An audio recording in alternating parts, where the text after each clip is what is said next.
Welcome back to What's the Story. I am Dan Kennedy, and I am joined by the ringmaster of the macabre, Mr. Mike Odd, manager of Mac Sabbath. Mike, thank you for taking the time to join me. Hey, thank you. Absolutely, absolutely.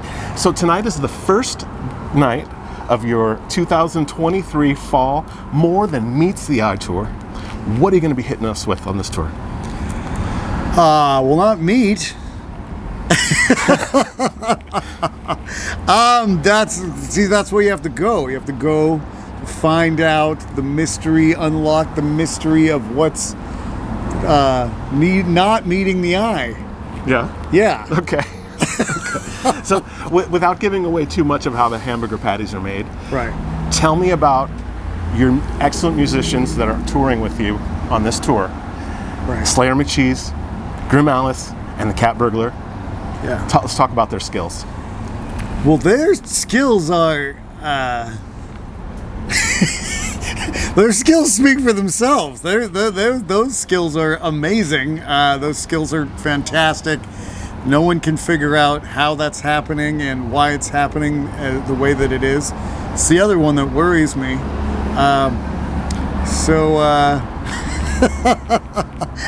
I mean, you know, Slayer MacCheeze, he's a guitar player, so he's got a great big head. Yes. So that's something that you have to deal with sometimes. But Grimalice, he's into excess, but he's trimming it down. We finally got him so he can fit in the van. He doesn't have to run alongside. And the Catburglar is just an amorous kitty cat. Always He's an epic drummer. always in trouble. Oh yeah. So right now you're touring with a couple of crazy bands. Yeah. Cybertronic Spree and Playboy Manbaby. It's like something's about to happen. Oh, excellent. So tell me about these bands. How did they get on the tour? Well, I don't know yet. It hasn't started. I mean, that's not true. We've already been on tour with Playboy Manbaby, and they're amazing. Every night I watch a confused audience as it starts, not so sure what to think, and then I just slowly watch them their faces metamorphosize to just totally being like devout followers by the end of it, and it's just great to watch that every night. Cybertronic Spree, brand new thing that we just got paired up with. I haven't seen it yet. I'm very excited to see it. I'm not philosophically pro-robot, but I think that it seems like they're about to change my mind. So we'll see what happens there. All right. So this tour is going to see Mac Sabbath contributing to the SS Neverender, the Coheed and Cambria cruise. I've been a fan of Claudio Sanchez for 20 years. Absolutely. I would love to be at that event. Obviously, I can't be there. What am I going to miss? What are you? what is Mac Sabbath going to do on this thing? And are you? What is Mac Sabbath doing on this thing? Is the question, yes. Right? I don't know the answer to that at all, but I guess we're going to find out. Okay. Are you going to dress up as a pirate? I don't know. If there's velvet and ruffles available, I'm always game for that kind of nonsense. All right. Yeah. All right. Cool. And so, this last July, you guys absolutely destroyed at Gathering of the Juggalos. Oh yeah, that was something. What was it like for Mac Sabbath to get out and play at an event that has 20,000 people? Well, that thing is kind of intimidating at first, and you don't know what's going to happen. And the night before, we all watched what happened with Riff Raff, and so that was a lot. And it was like, oh, how's this going to go? Because Riff Raff didn't work out so well. That's a different kind of show than what you put on. It is a different kind of show, but it's a show that you would more associate with what you would think that would work with that crowd. With the Juggalos, yeah. So, but I guess clowns prevail, and something happened. Some kind of Fago magic was sprinkled, and everybody was in love, and there was like unicorns and rainbows and it was epic.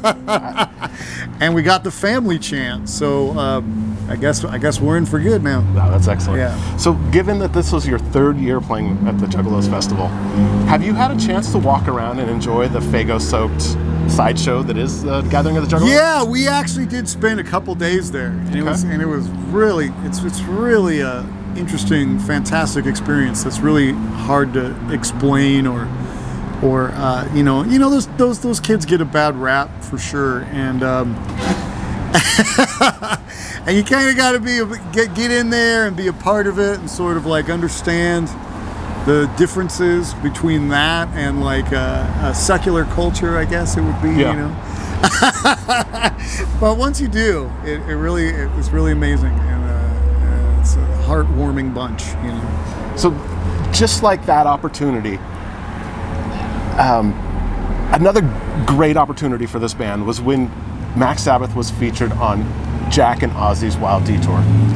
What did it mean to this band to have Ozzy come in and say, rock on, this works? There was just no higher reward that could be bestowed. I mean, it was just like, it was the legitimizing moment, yeah. You know. We always had this sort of group of people and sort of comments. It's like, you're being disrespectful and blah blah blah, and like, you know, and that just, all of that went away completely. I have not heard one comment like that, you know, because it was very much just like got that stamp, you know, and I think for everyone involved, that was just such an incredible, mind-blowing honor and game changer. Yeah, that's excellent. Yeah. What artists have you worked with to create the Mac Sabbath logos, records, T-shirts, and stage props? Okay. I see that. Yeah, that's a great question. Gris has been a really big part of this.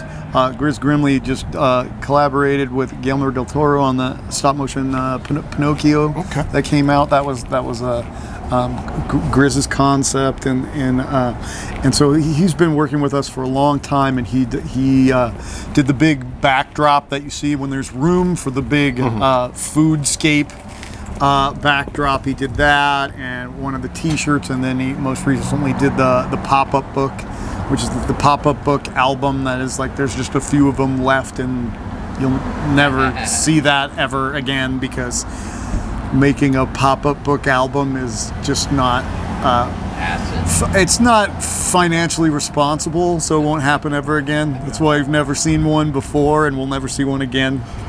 So grab one of those if you can. It's Gris Grimley's only pop-up book. So go ahead. So who did you work with to create the Sweet Beef video with the marionette puppets? Oh yeah, that was Rasputin Marionettes. That was amazing working with those guys. That just was all them. It was just like, you guys go, and they figured out the whole thing and put that together. With Michael Surwich, helped them write it, and we just let them go. Did it take 6 months for them to create that? I cannot remember. I have no time span for that, because that's just a blurry part. Okay. So you talked about the pop-up book, the Drive-Thru Metal. Yeah. We talked about it during our last interview as well, and the Parabun single. But from what I can find, Mac Sabbath only has 8 officially released songs. Is that correct? On vinyl? Or? I'm not good at counting, but that sounds about right. Okay. Yeah, 7 and 1. Yeah, that sounds right. But when you play in up to 15 songs a night. You can play for an hour and a half. When are your fans going to have these are more long music? Songs. I don't know about 15 songs. When are fans going to have more music on vinyl to buy and collect? That is a great question. Trying to get these guys into a studio is really quite an effort. Okay. So we've been focusing on the live performance, the live aspects, because we think that that's the most important part. And we'll see what happens when we run out of pop-up books, which is soon. Okay. All right. Can you give me just a quick rundown of some of your favorite food-based band names, like Mickey Dio's? Oh, Mickey Dio. He's not a fan. Ronald is not like Mickey Dio. No. He's really mad at what Burger King Diamond is kind of like his nemesis. Let's see, the Cinnabon Jovi. Let's see. There's this big feud with what are they called? Man, I'm blanking out here.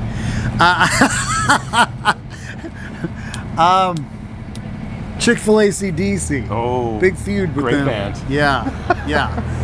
He always talks about how he's mad because they won't play on Sundays. Okay. I don't know what that's about. Okay, so I want to know about Mike Odd, away from managing Mac Sabbath. Right. I want an update on your spooky bed and breakfast. When, where, and how can we stay there? Man, you asked really great questions. Great questions because I don't always know the answer. The House of Introspection is due to be available to the public this winter. So follow at House of Introspection on Instagram, and hopefully we can start answering more questions of when and how that will be available. That is a themed Airbnb in the theme room Airbnb in the Los Angeles mountains. So besides that, you, like me, spent many of your formative years in the 70s. What were your favorite toys growing up? I was super into horror toys and like creepy crawlers and Green Ghost Game and all this shrunken heads and Vincent Price Shrunken Head Kit. Yes, dude, I had that shit. Awesome. Yeah. So I was always into monsters from the very beginning. So guilty. All right. A couple of my other favorites: Light Bright, yeah. Weebles wobble, but they don't fall down. Shrinky Dinks. I've been trying to figure out how to make like a Mac Sabbath Shrinky Dink kit. It's so funny that you brought that up. That sounds awesome. Yeah. I want to buy one of those at the next show. Yeah. Okay. Me too. So, Mike, thank you so much for taking the time. You got Thank it. you. Thank you for watching. Leave us your comments below about Mike Odd, about Mac Sabbath. Let's have a great conversation about this band. But be nice. Yes.